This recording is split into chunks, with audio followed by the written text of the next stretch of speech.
morning, students. How are you? I hope you all are okay, बेटा. आप सभी healthy होंगे, स्वस्थ होंगे. आपके सीटी ख़त्म हो चुके हैं. तो आज हम हिंदी में क्या करेंगे? आज हम हिंदी में करेंगे हमारा पाठ 2. ठीक है. पाठ 2 का क्या नाम है? बंदर और ऊंट का नाच. बंदर और ऊंट का नाच. तो आज हम इसकी कर रहे हैं रीडिंग. आप ध्यान से वीडियो को सुनेंगे और फिर आप घर पर लेसन की आप रीडिंग करेंगे. तो क्या है लेसन? एक बार जंगल में ढोल बजाकर घोषणा की गई कि आज रात को जंगल में दावत होगी. घोषणा करना यानी कि किसी चीज़ की अनाउंसमेंट करना. ढोल बजाकर, पहले क्या होता था? ढोल बजाकर अनाउंसमेंट की जाती थी. तो क्या की गई घोषणा कि आज रात को जंगल में दावत होगी. दावत यानी कि खाने का प्रोग्राम होगा. सब प्राणी यानी कि सभी जानवर चौक में हाजिर रहें यानी प्रेजेंट रहें, उपस्थित रहें. सिंह, जिराफ, भालू, लोमड़ी, हिरन और ऊंट सभी चौक में एकत्रित होना, इकट्ठे होना. वो क्या हुए? सभी वहाँ पर इकट्ठे हो गए. सभी खुश थे. तो वहाँ पर दावत थी तो इसलिए क्या थे? सारे के सारे जानवर बहुत खुश थे. जब सब प्राणी भोजन कर चुके यानी कि सभी जानवरों ने जब भोजन कर लिया तब भालू बोला, हम सब में से बंदर अच्छा नाचता है. यदि कोई बंदर नृत्य करे तो आज की महफिल में 4 चांद लग जाएं. तो जब सभी ने खाना खा लिया, भोजन कर लिया, तो भालू ने क्या कहा? भालू ने कहा कि जो बंदर है वो सबसे अच्छा नाचता है, सबसे अच्छा डांस करता है. तो अगर वो आज नाचे, नृत्य होता है बेटा, डांस, नाचना. अगर नाचे तो क्या हो जाएगी? आज की ये जो महफिल है, ये जो पार्टी है, जो उनकी दावत चल रही है, उसमें 4 चांद लग जाएंगे. वो और भी अच्छी हो जाएगी. जंगल के राजा सिंह ने भी अपनी सहमति दे दी. तो जो सिंह था यानी कि शेर था, जंगल का राजा, उसने भी अपनी सहमति देना, अपनी परमिशन दे दी डांस करने की. तभी टोली में से एक बंदर आगे आया. टोली यानी कि उनका जो समूह था उसमें से एक बंदर आगे आया.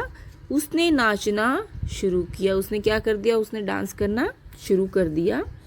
बंदर ने सबका मन मोह लिया यानी कि उसने इतना अच्छा डांस किया कि सभी का मन मोह लिया. सभी उससे खुश हो गए. सबने तालियों की गड़गड़ाहट से उसका अभिनंदन किया. सिंह ने सबका सम्मान किया. तो सभी ने क्या किया? उसने अच्छा नाचा तो सभी ने तालियां बजाई और उसका अभिनंदन किया.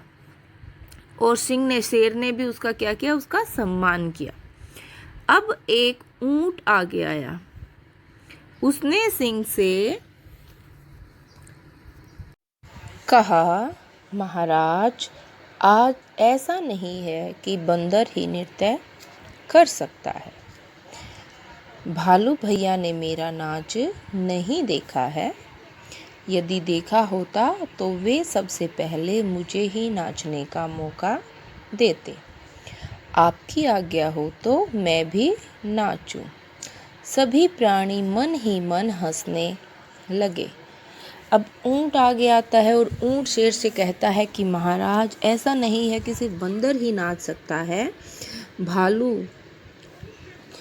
उन्होंने मेरा नाच नहीं देखा है. अगर उन्होंने मेरा नाच देखा होता तो वो मुझे भी मौका देते. मौका होता बेटा अवसर देना. तो अगर आपकी आज्ञा है तो क्या मैं भी नाचूं? तो इस बात पर सभी प्राणी यानी कि सभी के सभी जानवर अपने मन ही मन में क्या करने लग जाते हैं? हंसने लग जाते हैं. फिर क्या होता है? फिर शेर बोलता है. सिंह बोला, ठीक है, तुम भी अपना नाच दिखाकर सबको खुश करो. तो शेर उसको नाचने की परमिशन दे देते हैं और कहते हैं कि अपना डांस दिखाओ और सबको खुश करो। ऊंट के सभी अंग यानी उसके सभी बॉडी के पार्ट्स कैसे होते हैं? टेढ़े मेढ़े होते हैं। उसका होंठ ढीला होता है, होंठ जो उसका होता है वो लटका हुआ होता है, और पूंछ एकदम छोटी होती है। फिर वह मुस्कुराता हुआ आगे आया। उसको देखते ही सब जानवर हंस पड़े। फिर उसका नाच शुरू हुआ। तो ऊंट के जो हैं पार्ट्स कैसे होते हैं? टेढ़े मेढ़े होते हैं। यहाँ ऊंट की फ़ोटो दिखाई दे रही है, तो इसके बॉडी पार्ट्स, इसके पैर भी देखिए बेटा कैसी शेप में होते हैं। ऊपर से भी ऐसे कुबड़ सा निकला हुआ होता है, और उसकी पूंछ बिल्कुल ही छोटी होती है। गर्दन इसकी लंबी होती है। तो जब ऊंट डांस करने के लिए आता है तो सभी जानवर हंस पड़ते हैं। उसका एक पैर इधर पड़ता तो दूसरा उधर। उसकी गर्दन इतनी लंबी थी कि जब वह उसे हिलाता तब देखने लायक होती। सभी हंसते हंसते लोटपोट हो गए। तो सारे जानवर उसका डांस देखकर हंसने लगे। हंसते हंसते लोटपोट, यानी इतना हंसना कि लोटपोट ही हो जाए। सिंह ने उसे नृत्य बंद करने के लिए कहा। शेर ने उसको डांस बंद करने के लिए बोल दिया, लेकिन पर ऊंट कहाँ मानने वाला था। वह मस्ती में था। उसे बड़ी मुश्किल से अपना कर्तव्य दिखाने का अवसर मिला था। शेर उसको डांस करने के लिए मना करते हैं, लेकिन ऊंट अपनी मस्ती में ही डांस करने लग रहा था, क्योंकि उसको तो बड़ी मुश्किल से मौका मिला था नाचने का। तो वो शेर की नहीं सुनता। फिर क्या होता है? सिंह को बहुत गुस्सा आया। उसने दहाड़ते हुए कहा, बस बहुत हो गया। अब तुम अपनी भद्दी उछल कूद बंद करो। तुम्हारी उछल कूद देखकर सबको शर्म आ रही है। तो जब शेर की बात नहीं मानता है तो उसको गुस्सा आ जाता है, और वो जोर से दहाड़ते हुए बोलता है कि बस बहुत हो चुका। अब जो तुम ये भद्दा सा उछल कूद कर रहे हो, भद्दा सा जो डांस कर रहे हो, उसको बंद करो। तुम्हारी इस उछल कूद से सबको क्या हो रही है? शर्म आ रही है। ऊंट झेंप गया, लेकिन उसको यह नहीं मालूम हो सका कि उसका नाच देखकर सब क्यों हंस रहे थे, और सिंह को गुस्सा क्यों आ गया। आखिरकार कि सिंह को गुस्सा क्यों आ गया। आखिरकार कार्यक्रम समाप्त हुआ और सब प्राणी अपने अपने घर लौट आए। ऊंट जाते जाते कहता गया, आज से जहाँ मेरी इज्जत नहीं होगी वहाँ मैं नहीं जाऊँगा।